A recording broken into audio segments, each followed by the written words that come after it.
Hello, good evening, and thanks for joining us on the CGTN app, the CGTN website, and across all social media platforms. My name is Mike Fox, and this is Shijie, and today is the last day of the high-speed tour, where we've been looking at China's high-speed rail routes. Today, we're in Yuxian County in Zhangjiakou, and we're going to talk about something called Dashuhua. Yes, exactly. So, throwing ladles full of molten iron against the city walls, when it bounced back, it looked like splendid fireworks. And with a history of over 500 years, Dashuhua, literally translated into striking tree flowers, has been listed as World Cultural Heritage here in North China's Hebei Province. So today, together with us is Mr. Wang De, a local folk Dashuhua artist of this region in Yuanquan. So today we are really privileged to have him.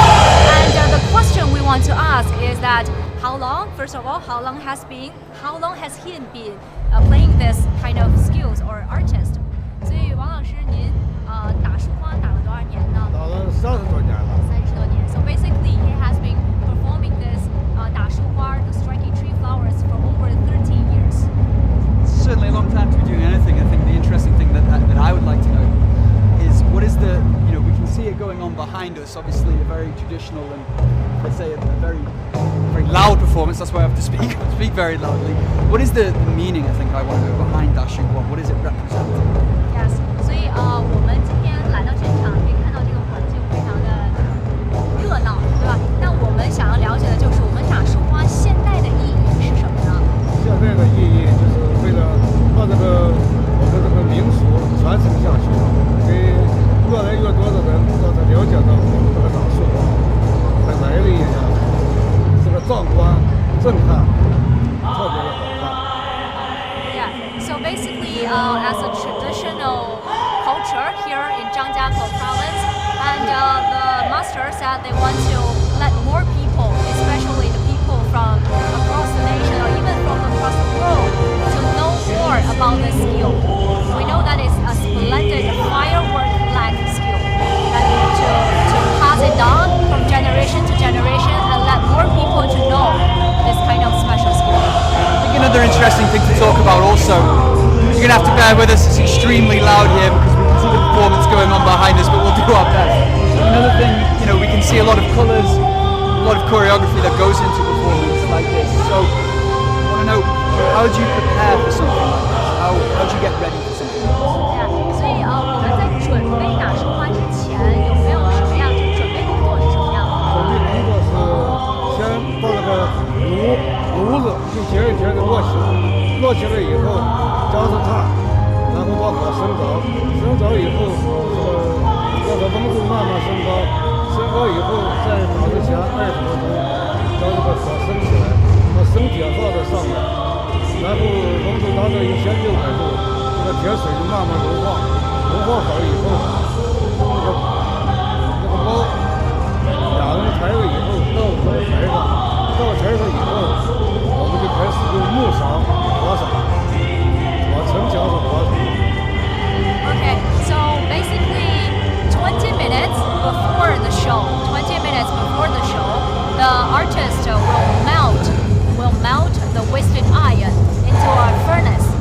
Yeah, so basically the temperature for the furnace will be around 1,060 degrees Celsius. So it's really high, right? Especially really hot. So the masters then hold all the iron molten liquid iron into a pot and put the pot in front of the brick walls, and then use a willow spoon, something like this. Yeah, willow spoon to sling the liquid iron onto the walls. I actually caught a little bit of the performance before we came on live, and it honestly was truly spectacular. If you ever get a chance to watch it, it really is something to behold. But one thing that struck me when I was watching it is that it looks incredibly dangerous, and you put yourself into a really dangerous situation. So how do they stay safe, and what kind of precautions do they take to make sure they don't get hurt? Exactly, with 1,600 degrees Celsius of the liquid iron, right? So 王老师，就是我们知道它那个铁的这个温度大概是1600摄氏度，对吧？对。那您是通过什么样的方式保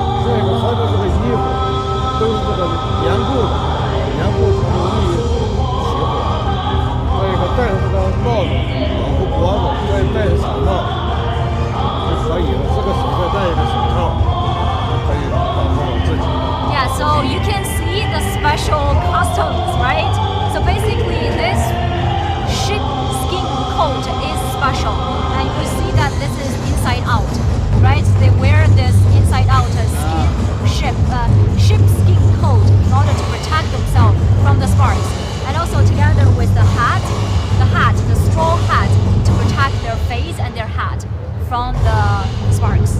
That's honestly one of the, I think, the best aspects of this entire operation is that you can see the amount of work, the amount of effort, the amount of thought that goes into it. We're about to join China 24 not long from now, but before we do, I just want to ask one more thing before the three of us go live to CGTN. How long do you think, when you ask Mr. Wang, will he continue doing Dashuhua for? You mean a set? No, in terms of like, will he be doing it until he retires? You know, if he's been doing it for 30 years, when do you stop? Okay, well that's a good question. Yes, 王老师，您觉得就是您已经打书花打了30年了，对不对？对。您觉得您未来还能要继续打多久？未来按现在这个身体，打了70来岁差不多，所以还有多少年？还有15、16年吧。15、16年。Okay. 好的。So basically, after like 30 years, and Mr. Wang said he will continuously doing this skill for over like 15 to 16 years. It's honestly so impressive. I think that's really commendable. As you can see what's going on behind you, it really is a fascinating ceremony. You can see the amount of work that goes into it. It's a very traditional process, and obviously, as we've been speaking to Mr. Wang, it's a very dangerous one as well. We've seen the safety precautions that go into it. Not long from now, we're going to go live to China 24 on CGTN to talk more about this. So thank you very much if you're continuing to join us on the CGTN app, the CGTN website, and across all social media platforms as well. We got a glimpse of it earlier, didn't we? You know, just seeing the show on before this. Honestly, it was really impressive stuff. I really enjoyed it. Exactly. So even though my hometown actually is from Hebei Province, but this is my first time here in Zhangjiakou, and actually my first time to experience this Dashuhua. So I'm really excited to see what's really going on here. Okay. Just gonna wait a few moments while we join up with the viewers on China 24.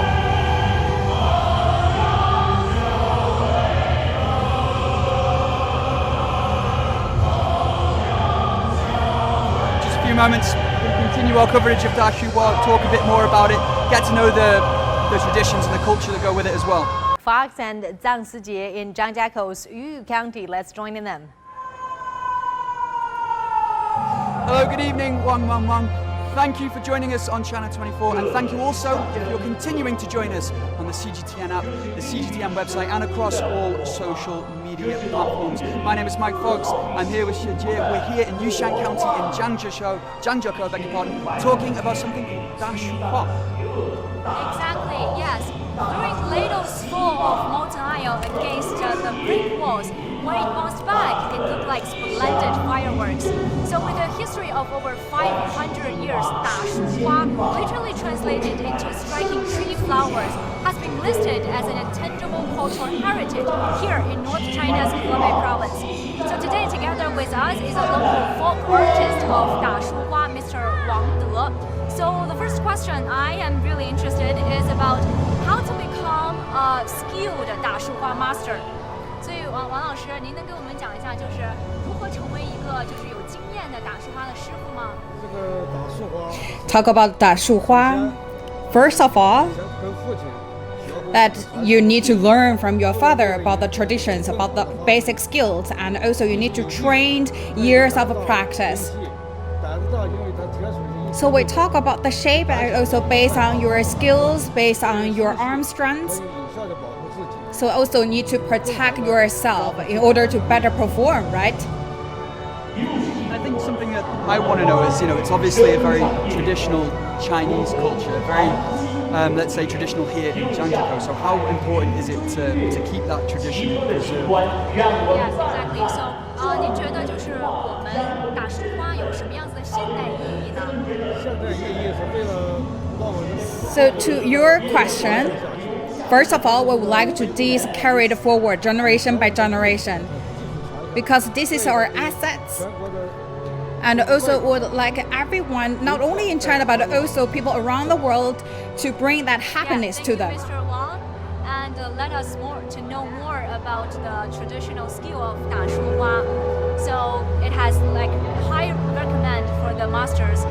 They need to have a strong arm strength and also skills, and they need to be of great courage, of course, right? Absolutely. We've just seen, the images behind us. It truly is spectacular. You can see the kind of skills and the kind of danger that these masters of Dashuhua put them through. It is truly something to behold. I think it's one of the most impressive kind of spectacles I've seen since really being here in China.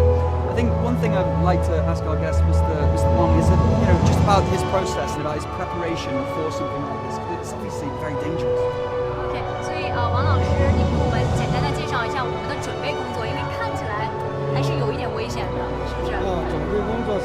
So talking about the preparation, first of all, we need to collect it with the irons weight more than 500 kilograms, and it must be melted in the furnace for half an hour with a strong fire. And also we need to collect the a spoon that need to immerse in the a water for days, and we also like for the a irons that should be under the strong fire for 20 minutes before the show.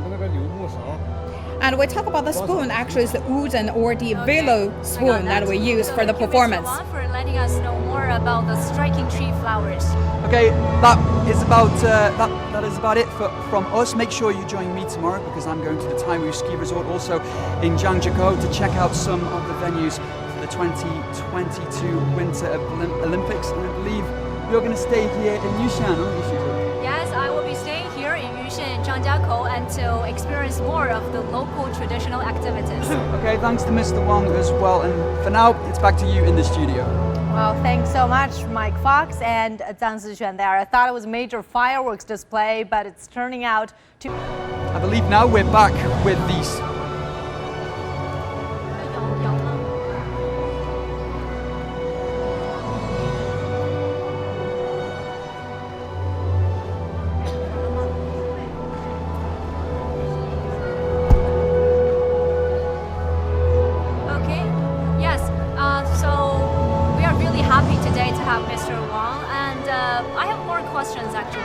Yeah, absolutely. If you're just joining us, we have been talking about something called Dashuhua here in Yuxian County in Zhangjiakou. Again, thank you very much for joining us on all the CGTN platforms, the app, and of course the website. We're here experiencing some culture behind us. What you see is something called Dashuhua, and with us right now is Mr. Wang, who is a master in this art. We're going to ask him some more questions about how this is undertaken. Yes, exactly. So actually, this is my first time looking at this, like splendid firework black.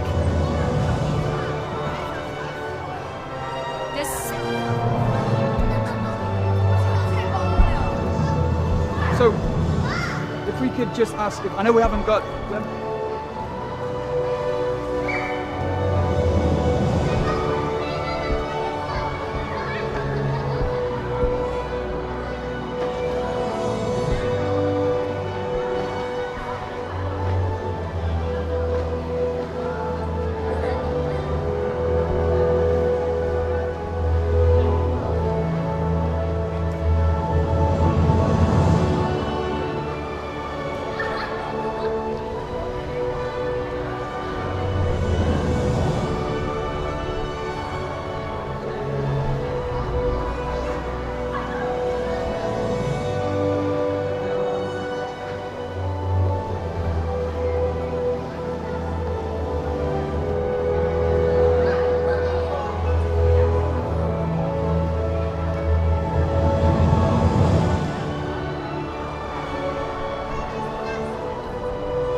Welcome back, and now we are at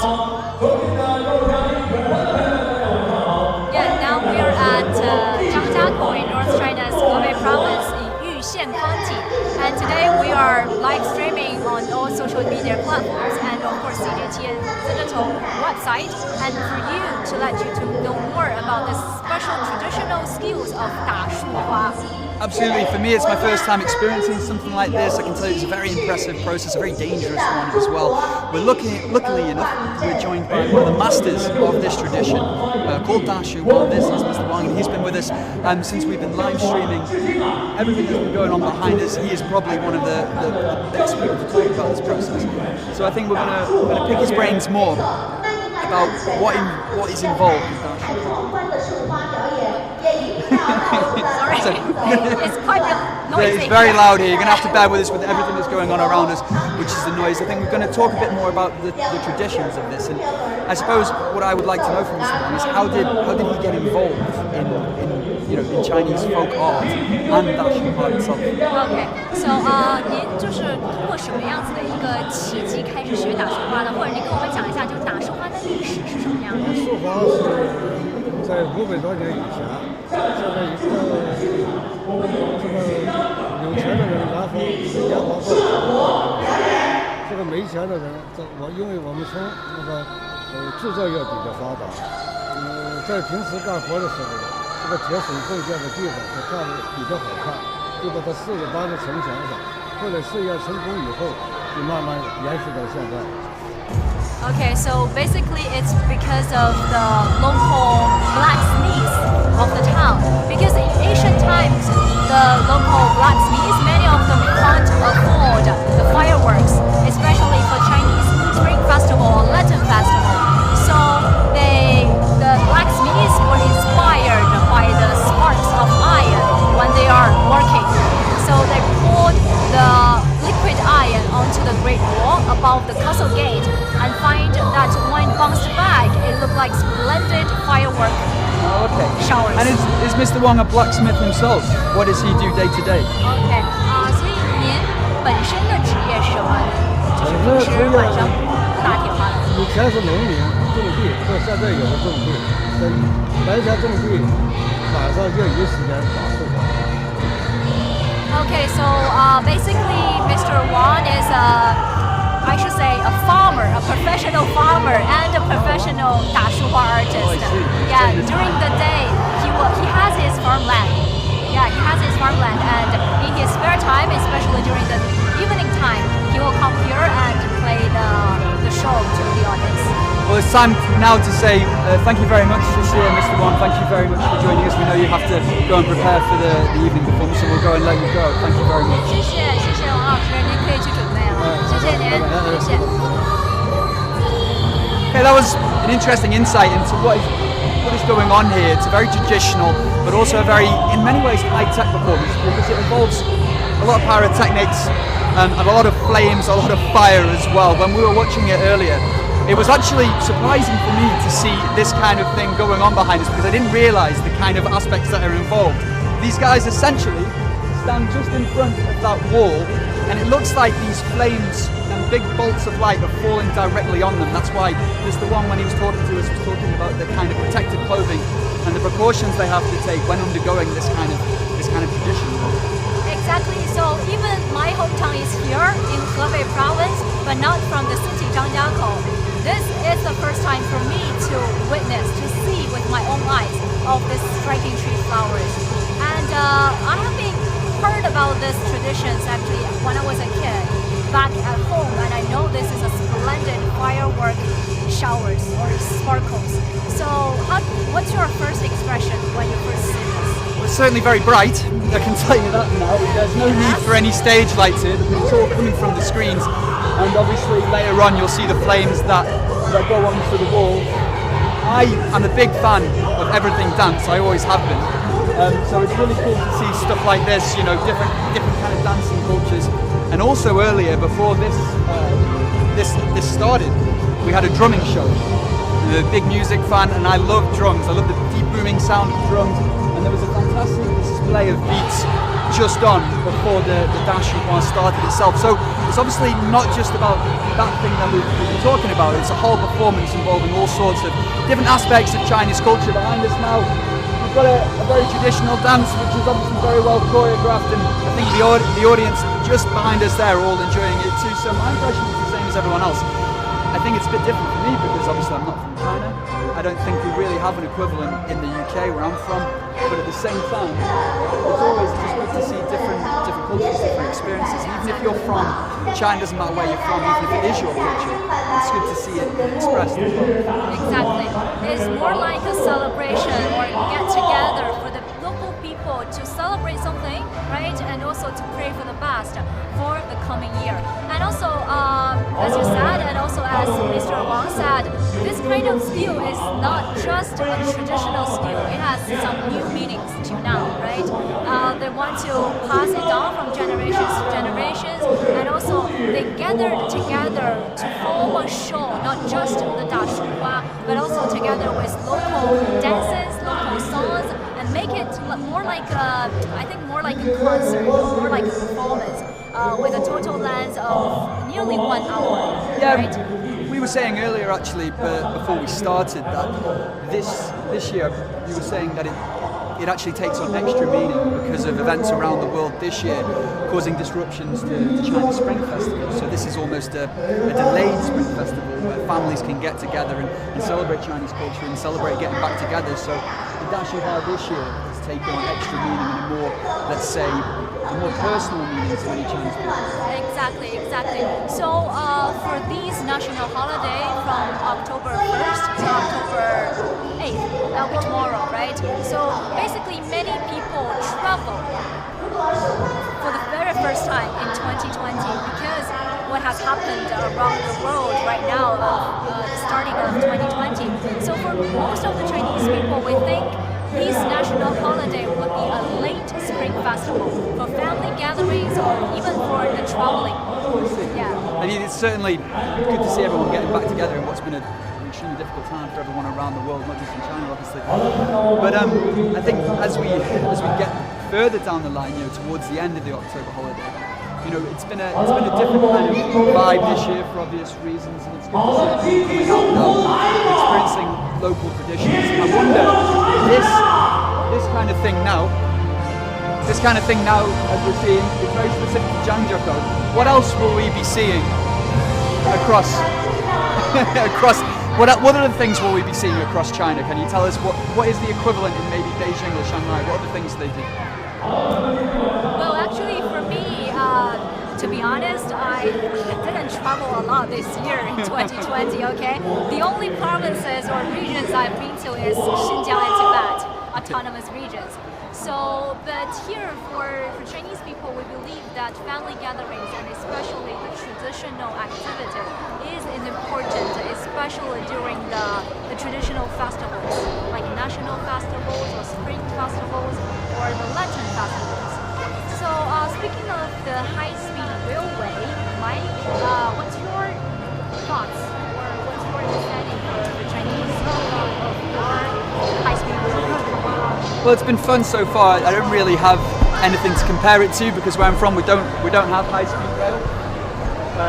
We don't really have high-speed rail. So my only experience of that kind of thing has been in China. And for me, since coming here all those years ago now, it's always been the same. It's obviously very, very convenient, very affordable, and very fast. I think now with the new Zhangjiakou Beijing line, it's obviously going to see everyone from all over the world come and join because of the Winter Olympics, obviously, in Beijing and Zhangjiakou. It's good to see a direct line. It's cut down the mileage from getting to Zhangjiakou from Beijing. So I've taken it a few times now. It's always been a pleasant experience, very comfortable, obviously, very high-tech. Didn't know you could get so much technology onto a train, but at the same time, it's good to see innovation like that. And I think the convenience of travel in a place the size of China has always astounded me. It's always been good to see. You don't just have to take a plane everywhere. Often, in my opinion, it's actually more convenient to take a train in China in terms of door-to-door time. It's probably quicker some places as well. Exactly. So it's only going to get, I think, more popular that route because obviously Chongli, Zhangjiakou, big tourist destinations, even if the Winter Olympics aren't going on, because of the snowboarding and ski resorts that are there. So it's going to get used more and more and be a good legacy for the 2022 games. Exactly. So I have taken, actually not taking this bullet train, this line, but I have been to Yanqiu Also on the line of Jingzhang High-Speed Railway. We took a car there and it's around 3 hours by car. But with the help of the bullet train, it only takes half an hour. So it's really convenient and fast, right? Yeah. No, like you said, it's something that's going to spread across, and the technology that keeps coming with it as well. I have to admit, for the high-speed rail as well, I'm really excited to see the tourists that come for the Winter Olympics. I myself didn't use the train the first time I went to Changli. I also took a car, and it took a long, long time. How long? Well, I was on a bus, so the bus stopped off at many different places to let people on it, but it took about 5 hours. Oh, from Beijing directly to Chongli. Yeah. But now with the help of the bullet train, it's an hour. It's 1 hour. It's 1 hour. Yeah, it's 1 hour. It's 1 hour. So how do you think of the Chongli, the Winter Olympics? I know you are an expert in sports, right? Not winter sports. Where I come from, it's not equipped for winter sports. It's cold, but it's not snowy, unfortunately. So what's your expectation? Well, when I went to Chongli, I was very surprised by the sort of the nature of the town. Not just Zhangjiakou, but just experiencing Chongli itself. It is a town, in my opinion, based on the culture of snowing and skateboarding.